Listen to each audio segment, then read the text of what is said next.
오늘 11월 9일 주일 설교는 존 장로님께서 사도행전 17장 10절에서 14절 말씀을 가지고 고귀한 교회라는 제목으로 설교를 전하시겠습니다. 우리의 구주이신 예수 그리스도의 존귀하신 이름으로 여러분 모두를 환영합니다. 제가 여러 번 설교한 것은 아니지만 제가 집중해서 살펴보고 있는 주제는 바로 교회에 대한 것입니다. 저는 신약 성경에 나오는 여러 교회를 살펴보면서 어떤 교회가 성공적이었는지, 그리고 초대교회가 어떤 문제를 겪었는지를 이해하려고 노력했습니다. 그 이유는 우리 교회와 초대교회 사이에 유사한 점들이 있다고 믿기 때문입니다. 초대교회가 형성되던 시기에서 사도들의 주된 역할은 그들이 직접 경험한 예수님의 생애와 부활을 그대로 증언하고 그 복된 소식을 모든 사람들에게 전하는 것이었습니다. 그들은 이 도시에서 저 도시로, 이 회당에서 저 회당으로 다니며 가능한 많은 사람들에게 복음을 전하고 가르쳤습니다. 그러나 이러한 사도들의 잦은 여행으로 인해 그들은 각 교회의 올바른 가르침과 교리를 유지할 수 있도록 교회 지도자들을 세울 필요가 있었습니다. 사도들은 교회를 감독할 장로 또는 감독과 집사들을 임명했습니다. 이러한 임명은 교회의 안정에 매우 중요한 역할을 했습니다. 이러한 체계가 세워진 후 몇몇 초대 교회들은 여러 어려움을 겪었고, 반면에 어떤 교회들은 크게 성장하고 번영하였습니다. 이것이 사도 시대의 초대 교회들과 우리 홉교회의 그 사이의 유사점들 중 하나입니다. 우리 교회도 지금 전환의 시기를 지나고 있기 때문입니다. 오랫동안 섬기시던 목사님께서 최근 은퇴하셨고, 우리는 현재 담임 목사님이 없이 지내고 있습니다. 저는 이 상황을 비관적으로 들리게 하거나 여러분들을 낙심하게 만들고 싶지 않습니다. 다만 제가 이 설교들을 통해 이루고자 하는 것은 초대교회들이 마주하였던 문제들을 같이 살펴보며 우리 교회가 겪을 수 있는 잠재적 문제들로부터 우리 교회를 지키는 것입니다. 저의 첫 번째 설교는 고린도전서의 고린도 교회에 대해 다루었습니다.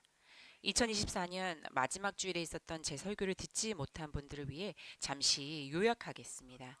그때의 본문은 고린도전서 1장 10절에서 13절 말씀이었습니다. 그 설교의 핵심 초점은 고린도 교회 안에서 분열이 일어난 원인을 살펴보는 것이었습니다. 저는 그 분열이 왜 발생했는지에 대해 강조했습니다. 바울은 지금으로 말하면 고린도 교회의 개척 목사였지만 전도 여행을 계속해야 했기 때문에 교회를 떠나야 했습니다. 그는 리더십의 역할을 그것을 잘 수행할 수 있는 아볼로에게 맡겨두었습니다. 그는 고린도 교회 역시 지금 우리 교회처럼 변화의 시기를 겪고 있었습니다. 바울이 부재 중일 때 그는 교회 안에서 분열과 다툼이 일어나고 있다는 보고를 받았습니다. 그러한 분열의 주된 원인은 고린도 교회의 성도들의 교만과 죄 때문이었습니다. 설교를 마친 후 저는 여러 피드백을 받았습니다. 많은 분들로부터 격려의 말씀을 들었고 그 모든 것에 진심으로 감사드리며 하나님께 영광을 돌립니다. 또한 교회의 연장자 성도님들 중 여러 교회를 다녀본 분들께서 본인의 경험을 나눠주셨습니다. 그분들의 말씀 가운데 공통적으로 나타난 주제가 하나 있는데 안타깝게도 그분들이 다녔던 교회들에서도 이러한 분열을 경험했다는 점입니다. 그 교회들이 분열된 주된 이유는 심각한 교리적인 문제 때문이 아니라 물론 때로는 교리 문제로 교회가 나뉘기도 합니다. 대부분은 사소한 이유나 성격 차이, 즉 바울이 지적했던 고린도 교회의 문제들과 유사한 원인들 때문이었습니다. 바울은 단지 고린도 교회가 분열된 원인을 지적하는데 그치지 않고 고린도전서 1장 10절에 기록된 것처럼 교회 안에서 하나가 될 것을 간절히 권면하였습니다. 고린도전서 1장 10절을 함께 읽으시겠습니다.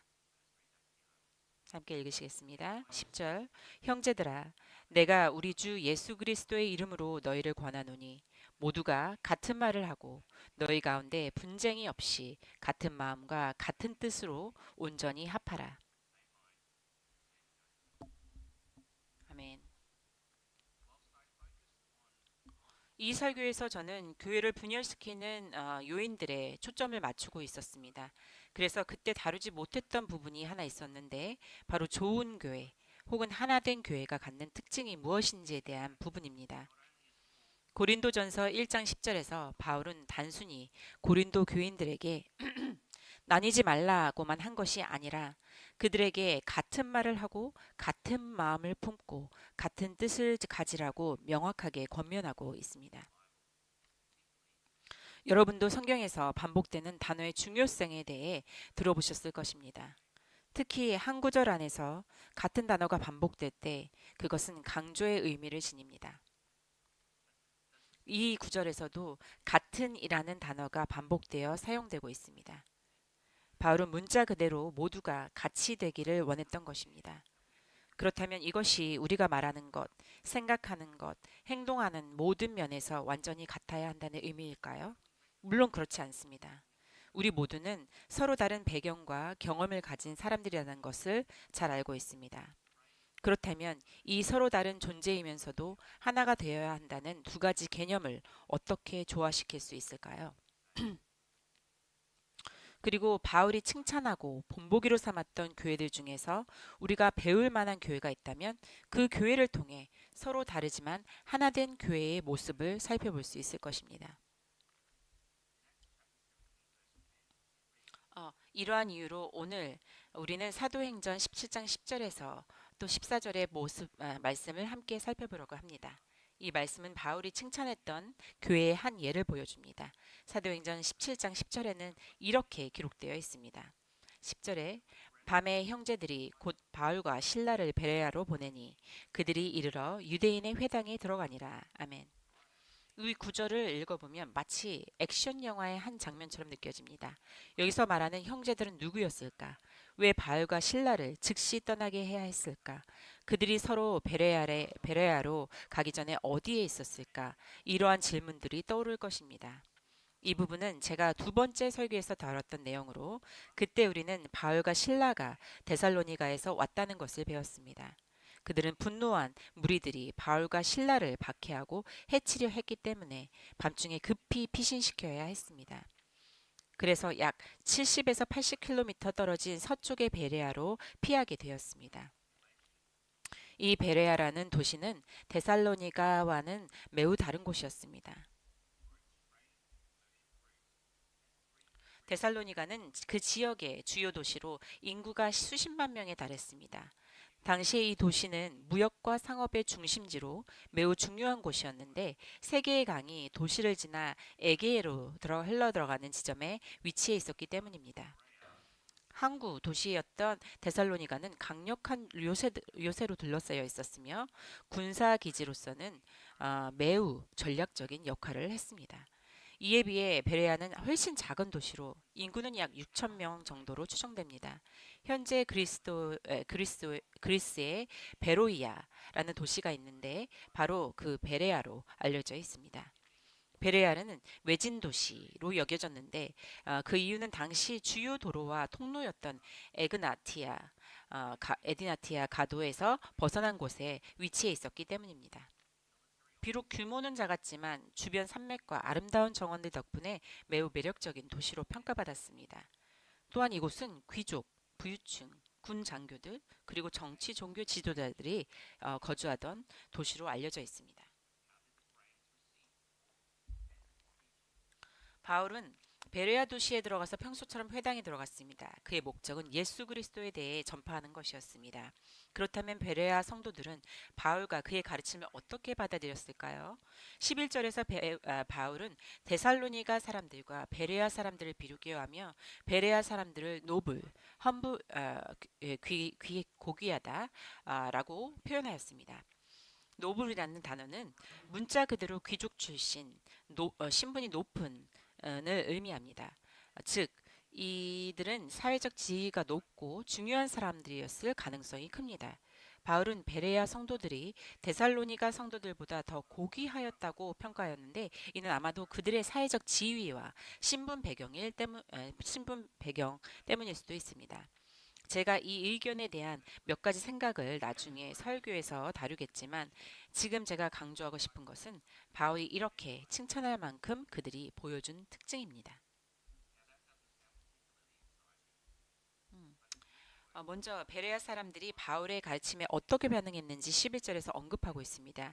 그들은 받아들였다라고 기록되어 있습니다. 겉으로 보면 별로 특별해 보이지 않지만 여기서 사용된 단어는 데코마이입니다.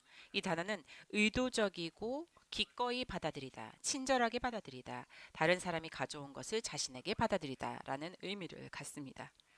즉, 그것이 단순히 듣는 것이 아니라 적극적이고 의도적인 행동임을 보여줍니다. 이 단어는 신약 성경에서 여러 번 사용되었습니다.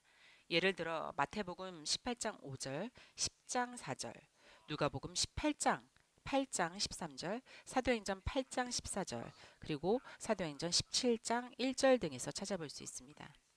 이 단어를 더 잘 이해할 수 있는 좋은 예는 히브리서 11장 31절입니다. 11장 31절에 이렇게 말합니다.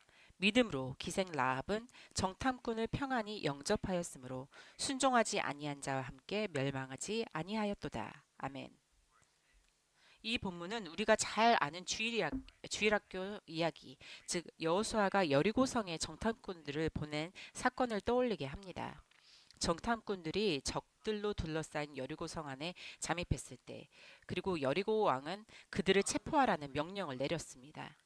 왕은 라합에게 특별히 지시하며 이렇게 말했습니다.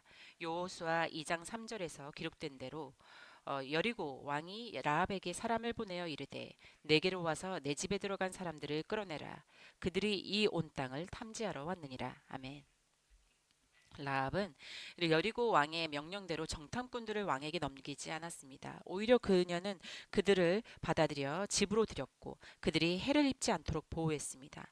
그녀는 단순히 그들을 집 안으로 들인 것에 그치지 않고 그들을 정성껏 돌보며 숨겨주었습니다. 이 행동은 왕의 명령에 완전히 반하는 것이었으며 따라서 자신의 생명까지 위험에 처하게 만드는 용기 있는 결정이었습니다. 이것은 단순히 수동적인 선택이 아니었습니다. 마찬가지로 베레아 사람들도 단순히 바울의 가르침을 받아들였다는 수준에 머물지 않았습니다. 그들은 마음으로 기꺼이 그 말씀을 받아들이고 라합이 이스라엘 정탐꾼들을 기꺼이 맞이했던 것처럼 바울과 그의 가르침을 환영하며 적극적으로 영접했습니다. 여러분은 하나님의 집에 들어올 때 하나님의 말씀을 어떻게 받아들이고 있습니까? 여러분은 하나님의 말씀이 선포되고 가르쳐질 때 그것을 진심으로 환영하고 있습니까? 이 모든 질문들은 바로 오늘의 본문과 깊이 관련이 있습니다. 만약 여러분의 대답이 긍정적인 답변이 아니라면 이제 우리가 함께 살펴봐야 할 것은 베레와 사람들은 어떻게 하나님의 말씀을 받아들였는가 하는 것입니다. 바울과 실라의 가르침을 듣고자 한 베레아 사람들의 열심 11절을 살펴보겠습니다. 본문을 계속 따라가다 보면 베레아 사람들은 단순히 말씀을 받아들였을 뿐만 아니라 그것을 간절한 마음으로 받아들였다고 기록되어 있습니다. 여기서 사용된 헬라어는 프로투미아입니다. 성경의 다른 번역들에서도 이 단어를 모든 간절함 혹은 큰 열심으로 번역하기도 합니다. 이 단어를 조금 세분해 보면 프로는 앞서 혹은 미리라는 뜻이고 투미아는 열정을 의미합니다. 즉 프로투미아는 단순한 호기심이 아니라 이미 마음속에 준비된 열정, 말씀을 듣고자 하는 적극적인 태도를 나타냅니다. 따라서 베레아 사람들은 바울의 가르침을 듣기 전부터 이미 말씀을 들을 준비가 되어 있었고 그 말씀을 기쁨과 열심으로 받아들인 사람들이었습니다. 제가 생각하기로는 이것을 이렇게 비유할 수 있습니다. 마치 아이들이 마음껏 돌아다닐 수 있는 사탕 가게에 들어가는 모습과 같습니다. 문이 열리자마자 아이들이 흥분과 열정으로 가득 차서 가능한 많은 사탕을 집으려는 모습을 상상할 수 있을 것입니다. 이 장면은 소설과 영화 윌리 원카 초콜릿 공장을 떠올리게 합니다. 아이들과 보호자들이 처음 공장에 들어섰을 때 맞이한 방 중 하나가 초콜릿 룸이었습니다. 이 방은 마치 정원처럼 꾸며져 있었는데 모든 것이 먹을 수 있는 것으로 되어 있었습니다. 식물, 풀, 버섯까지 전부 사탕이나 초콜릿으로 만들어져 있었죠. 그 방에 들어간 사람들의 반응을 상상해 보세요. 처음에 눈을 크게 뜨고 경이로움에 사로잡혀 모든 것을 바라보다가 곧 흥분을 감추지 못하고 정원 곳곳을 뛰어다니며 손이 닿는 모든 것을 맛보았을 것입니다. 그 정원에는 심지어 물 대신 액체 초콜릿이 흐르는 강도 있었는데 그중 한 등장인물인 아우구스투스 글루프는 곧장 그 초콜릿 강으로 달려가 마시기 시작했습니다. 아직 그 소설을 읽지 않았거나 영화를 보지 않으신 분들을 위해 아우구스투스에게 무슨 일이 일어났는지는 말씀드리지 않겠습니다. 하지만 저는 사탕 가게에 들어간 아이들처럼이라는 표현을 들을 때마다 바로 이런 장면이 떠오릅니다. 이것을 염두에 두고 여러분은 교회에 올 때 어떤 마음가짐을 가지고 계십니까? 수십 년 동안 주일교회를 빠짐없이 지켜오신 교회의 어르신 여러분, 여러분들은 지금도 교회에 처음 오셨을 때와 같이 그 같은 열정과 기대를 가지고 예배당을 들어오고 계십니까? 젊은 세대 여러분께 묻고 싶습니다. 혹시 오늘 아침에 여러분들의 부모님들이 여러분들을 이른 아침부터 깨워 이곳에 억지로 데리고 와서 아직 침대에 있었으면 좋았을 텐데 하는 마음으로 앉아 계시지는 않습니까? 또 직장인과 대학생 여러분, 지금 이 자리에 앉아 지난 한 주 동안 있었던 일이나 다가오는 주에 일어날 일들 때문에 걱정하거나 마음이 분주하지는 않습니까? 우리 각자는 서로 다른 배경을 가지고 있고 각기 다른 압박 속에 살아가고 있으며 인생의 서로 다른 단계 위에 서 있습니다. 그럼에도 불구하고 이 근본적인 질문은 여전히 남겨져 있습니다. 우리가 주일에 하나님의 말씀을 들으러 올 때 어떤 마음가짐으로 오는가 하는 것입니다. 마치 사탕 가게에 들어가는 아이처럼 우리는 말씀을 듣고자 하는 열망과 함께 모든 열심과 열정으로 이 예배당에 들어와야만 합니다. 베레아 성도들은 그렇게 하였습니다. 그들은 바울의 설교를 뜨뜻미지근하게 듣지 않았습니다. 오히려 뜨겁고 열정적으로 그 말씀을 받아들였고 그것이 너무나 인상적이어서 바울은 그들의 태도를 특별히 칭찬했던 것입니다. 이제 다시 본문으로 돌아가겠습니다. 베레아 성도들은 바울의 가르침을 기꺼이 받아들인 것에 그치지 않고 더 나아가 성경을 검토하였습니다. 여기서 사용된 헬라어 아나크리노는 조사하다, 신문하다, 철저히 검증하다, 질문을 통해 확인하다라는 의미를 가지고 있습니다. 신약 성경에서는 이 단어가 법적인 맥락에서 자주 사용되며 재판관이 사건을 조사하고 판결을 내리는 상황에서도 쓰였습니다. 예를 들어 누가복음 23장 14절에서는 빌라도가 예수님을 신문하는 장면이 나옵니다. 본문은 이렇게 기록되어 있습니다. 이르되 너희가 이 사람이 백성을 미혹하는 자라 하여 내게 끌고 왔도다. 보라, 내가 너희 앞에서 신문하였으되 너희가 고발하는 일에 대하여 이 사람에게서 죄를 찾지 못하였고. 아멘. 즉 이것은 단순히 증거를 대충 살펴보는 것이 아니었습니다. 오히려 사실이 무엇인지를 결정하기 위해 신중하게 연구한 조사였습니다. 마찬가지로 베레아 성도들도 바울이 가르친 것을 철저히 검토하여 자신들도 올바른 판단을 내릴 수 있도록 하였습니다. 그렇다면 그들은 무엇을 기준으로 진리를 판단했을까요? 그들은 성경, 특히 구약 성경을 사용했습니다. 베레아 성도들은 자신들의 정보 수집을 위해 제일 먼저 주석서들에게 달려가 그것들을 참고하지 않았습니다. 그들은 오히려 성경을 공부하며 바울의 가르침을 대조하여 진리를 이해하고자 했습니다. 이 점은 매우 중요합니다. 바울이 베레아에서 쉽게 설교할 수 있었던 것이 아닙니다. 그들은 바울을 맹목적으로 따르거나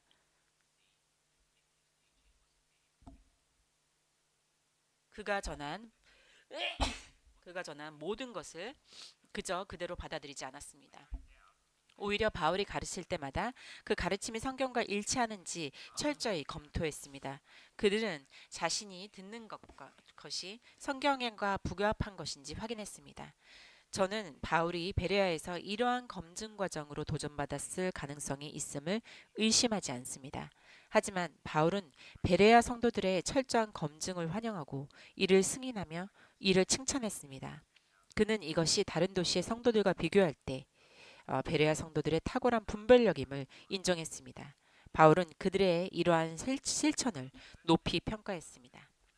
저는 2001년, 지금으로부터 24년 전에 처음으로 호프교회에 출석했습니다. 그때 저는 믿지 않은 사람이었지만 진리를 찾고 있었습니다. 제가 기억하고 있는 홉교회에서 들었던 처음 설교들 중 하나는 기영만 목사님께서 전해주신 것이었습니다.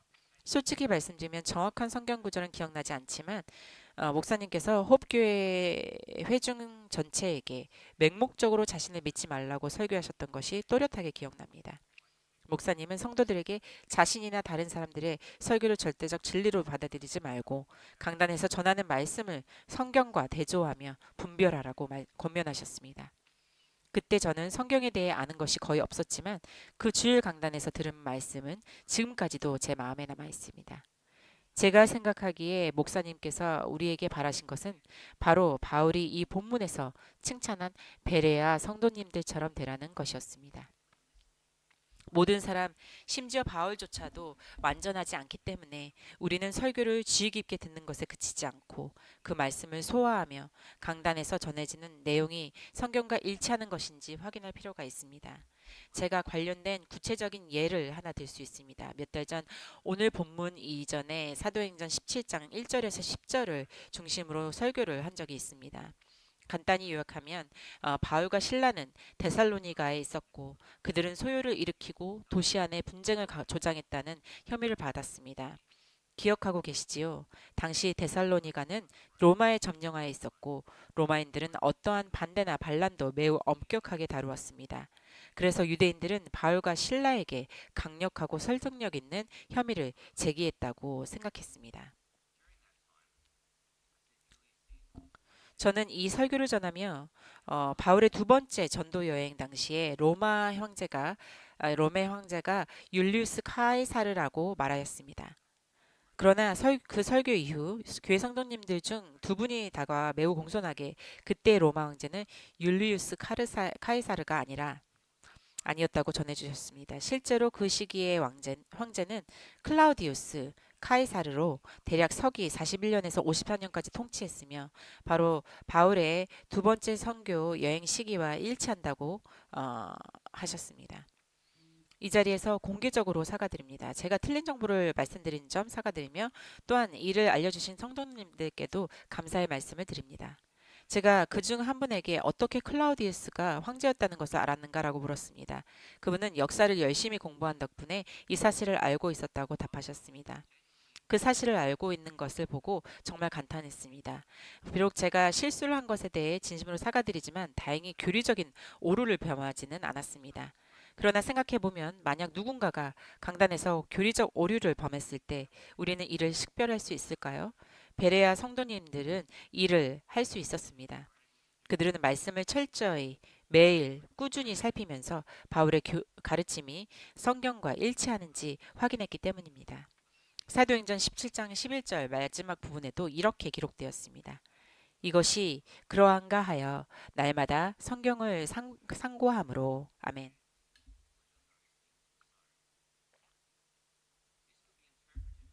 이 구절은 여러 가지로 해석될 수 있습니다. 첫째, 바울이 베레아 성도들에게 매일 가르쳤고 그 가르침을 통해 성도들이 바울의 매일 설교에 따라 날마다 성경을 상고했을 수 있습니다. 둘째, 바울이 매일 회당에서 가르치지 않았더라도 성도들은 바울의 가르침이 진리인지 확인하기 위해 스스로 성경을 날마다 공부했을 가능성도 있습니다.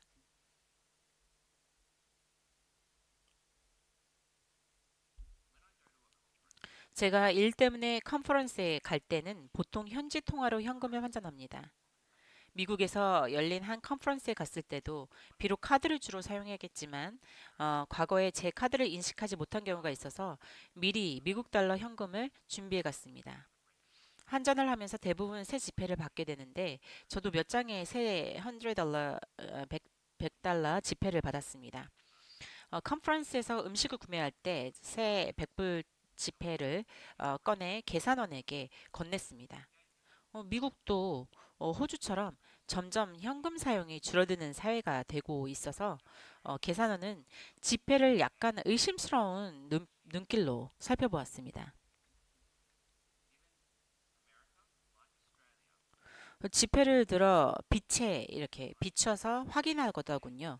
아마 진짜 100불짜리 지폐인지 확인하려고 한 것 같습니다. 다행히 저에게 진짜 100불짜리 지폐가 있었고 계산원도 이를 인정해 거래가 이루어졌습니다. 덕분에 식사도 할 수 있었습니다. 그때 문득 생각했습니다. 만약 호주에서 100불짜리 지폐를 받게 된다면 제가 이 지폐가 진짜인지 가짜인지 알 수 있을까요? 물론 빛에 비춰 볼 수는 있겠지만 어떤 표시를 확인해야 진짜인지 알 수 있는지 전혀 저는 모릅니다. 대부분 아시다시피 호주 지폐에는 유명한 호주인이 그려져 있습니다. 혹시 100불짜리 그러니까 호주 지폐 100불짜리 지폐에 그려진 유명한 호주인이 누구인지 아시나요? 저는 모릅니다. 전혀 알지 못합니다. 즉 누군가 색깔만 비슷하게 맞춘 가짜 100불짜리 지폐를 준다면 얼굴이 완전히 다르더라도 그것이 초록색이라면 저는 그것을 진짜인지 구별할 자신이 없습니다.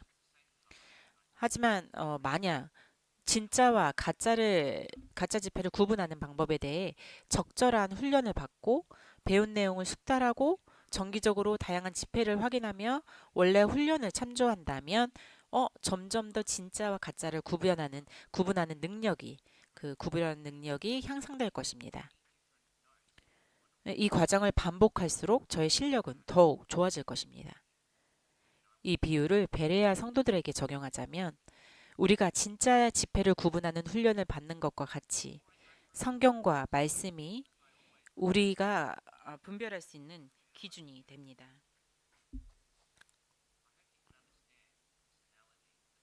만약 우리가 지폐를 자주 확인하면서도 원래 진짜 지폐를 참고하지 않는다면 가짜 지폐를 못 알아볼 가능성이 커집니다.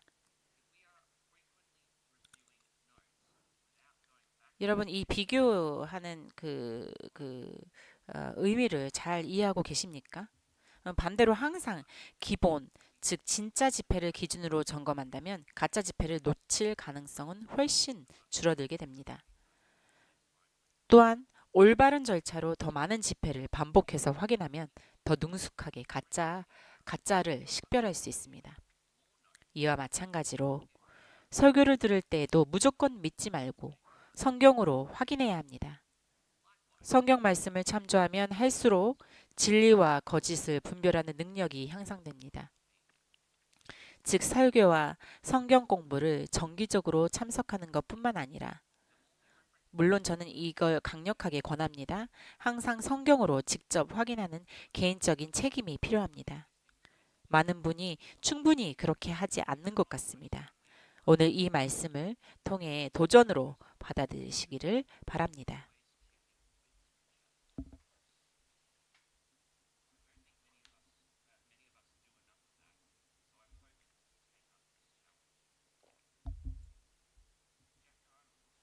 잭 아놀드라는 장로교 목사님께서 20년 전에 돌아가시기 전 베레아 성도들에게 대해 이렇게 설명하셨습니다. 인용합니다. 베레아 성도들은 회당에 참석하면서 바울이 말하는 모든 것을 구약 성경과 대조해 살펴보았습니다. 그들은 자신들의 생각과 맞지 않는다고 해서 모든 것을 거짓으로 단정하지 않았고 새로운 가르침도 성경과 꼼꼼히 비교해 확인하지 않고는 받아들이지 않았습니다. 이 사람들은 단순히 의자에 앉아 있는 성도가 아니라 능동적으로 말씀을 공부하고 탐구하는 신앙인이었습니다. 그들은 자신이 믿는 것에 대해 신중했고 최종적인 권위는 오직 성경만을 사용했습니다. 인용을 마칩니다. 매주 일요일 강단에서 전해지는 설교를 듣거나 성경 공부에 참석할 때 진리를 판단하는 기준이 설교자의 경험이나 말솜씨가 되어서는 안 됩니다.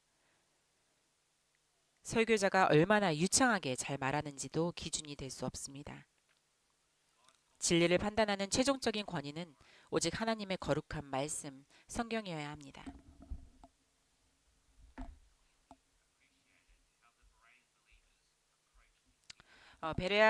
바울은 베레아 성도들이 자신의 가르침을 받아들이는 태도를 분명히 높이 평가했습니다.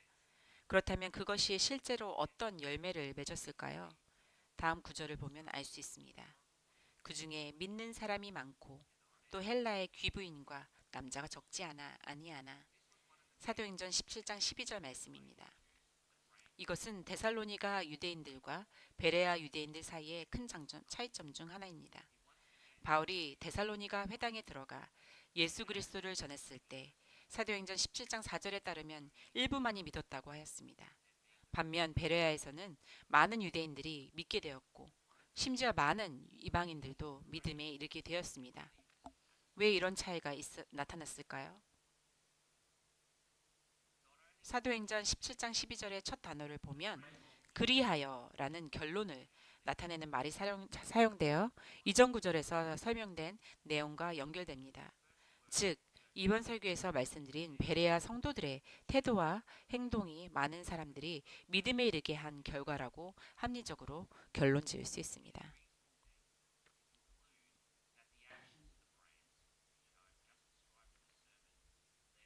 다음에 일어난 일은 안타깝습니다. 설교 초반에 말씀드린 것처럼 바울과 실라는 데살로니가 유대인들이 일으킨 폭력적인 군중을 피해 도망쳐야 했습니다. 그들은 베레아에서 바울의 가르침 소식을 듣고 분노했을 것입니다. 여기서도 데살로니가 유대인들과 베레아 유대인들 사이에 뚜렷한 대비가 나타납니다. 데살로니가에서는 다시 군중이 소동을 일으켜 바울을 공격하려고 했습니다. 베레아 성도들이 이 문제에 접근하는 방식은 매우 흥미롭습니다. 그들이 바울의 가르침에 긍정적으로 반응했음은 많은 사람들이 구원받은 사실에서도 분명합니다. 그들은 자기 욕심을 앞세워 바울을 더 오래 머물게 하여 더 많은 가르침을 받으려 할 수도 있었지만 14절에서 알 수 있듯이 즉시 바울을 보내주었습니다. 신라와 디모데는 남았지만 그들은 자신의 영적 성장보다 바울의 안전을 우선시했습니다. 그들은 바울, 즉 그들의 목자를 보호하기로 선택한 것입니다. 안타깝게도 교회나 성도들이 목사님을 제대로 돌보지 않는 경우를 많이 보아왔습니다. 물론 우리 교회가 실제로 목사님을 위협하는 군중으로부터 급히 피신시켜야 하는 상황은 드물겠지만 여기서 배워야 할 교훈은 베레아 성도들이 단지 바울의 가르침이 올바른지 분별하는 데 능숙했을 뿐 아니라 그들을 진심으로 사랑했다는 점입니다.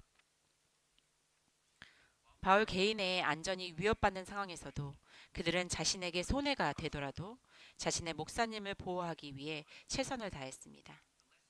마찬가지로 우리 교회가 바울과 같은 목사님을 얻게 된다면 우리는 그분을 소중히 여기고 기도하며 존경해야 합니다. 그리고 그분에게 가족이 있다면 그분과 그분의 가족을 넉넉하게 지원하는 마음을 가져야 합니다. 갈라디아서 6장 6절에서 10절을 참조하시기 바랍니다.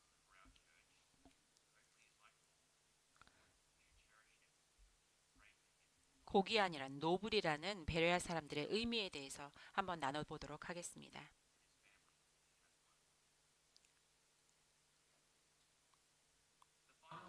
이번 설교의 마지막 부분에서 다루고 싶은 주제는 바울이 베레아 사람들을 어떻게 묘사했는가로 돌아갑니다. 바울은 그들을 고귀하다라고 불렀습니다. 여러분들에게 고귀함은 무엇을 의미합니까? 여러분들은 고귀함을 어떻게 정의하십니까? 아마 대부분 왕족 혈통 때부터 태어날 때부터 가지는 신분과 같은 단어가 떠오를 수 있을 것입니다. 즉, 전통적인 의미에서 고귀함은 노력으로 얻을 수 있는 것이 아니라 태어날 때부터 주어지는 권리, 다시 말해 출생의 특권을 의미합니다. 성경에서 이런 의미로 고귀하다라는 단어가 사용된 경우가 많습니다. 예를 들어 고린도전서 1장 26절을 살펴보면 이렇게 기록되어 있습니다. 형제들아 너희가 부르심을 생각하라. 육신을 따라 지혜 있는 자가 많지 아니하며 권세 있는 자가 많지 아니하며 높은 신분 있는 자가 많지 아니하도다. 즉 바울은 여기서 많은 사람 가운데 지혜 있는 자나 권세 있는 자, 고귀한 신분의 사람만이 부름을 받는 것은 아니라라고 말하고 있습니다. 이를 통해 고상함이 단순히 혈통이나 사회적 신분만을 의미하는 것이 아님을 알 수 있습니다.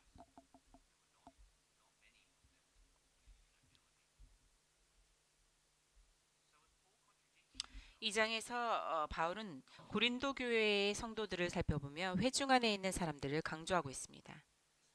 이 성도들은 특별히 학문으로 뛰어나지 않았고 사회적이나 물리적인 힘이 강하지도 않았으며 큰 부를 가진 것도 아니었습니다.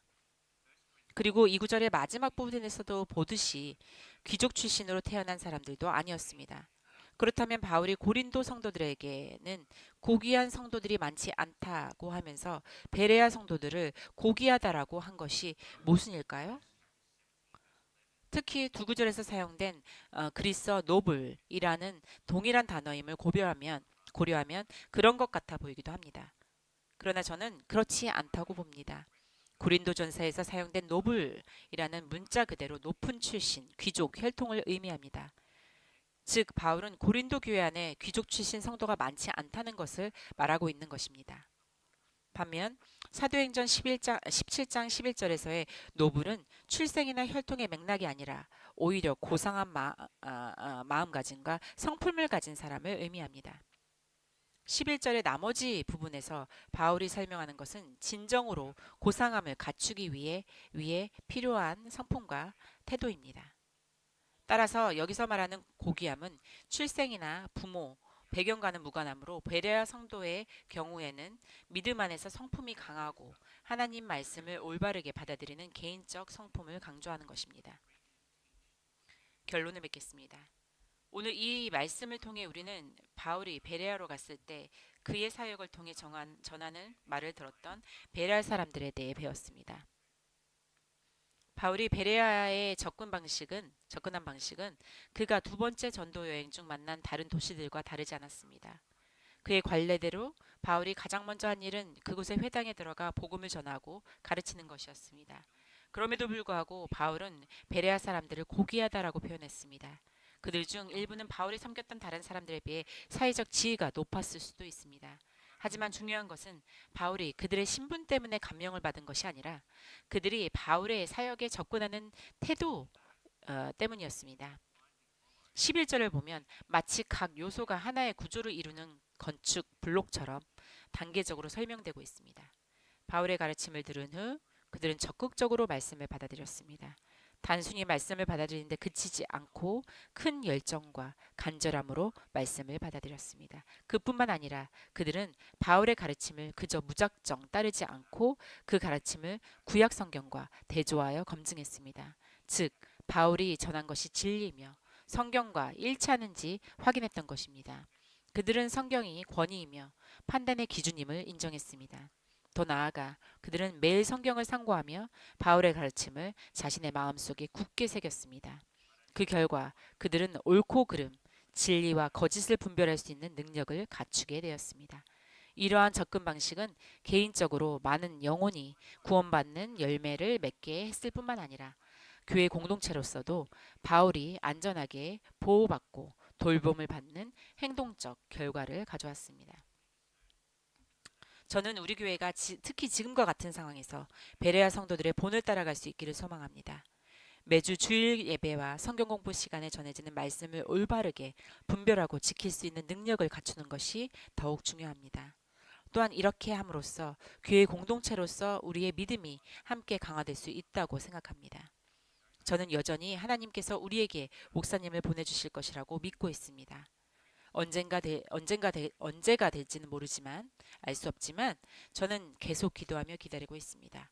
새 목사님을 찾는 이 시기 동안 절망하기보다는 이를 그리스도인으로서 성숙해질 기회로 볼 수 있기를 바랍니다. 즉 주일마다 열정과 기대를 가지고 예배드리며 올바른 마음가짐으로 하나님을 경배하고 매일 말씀을 읽어 가르침과 설교가 교율적으로 바른지 점검함으로써 새 목사님이 오셨을 때 우리가 온전히 지원하고 협력할 준비가 되어 있도록 하는 것입니다. 다 같이 기도하시겠습니다.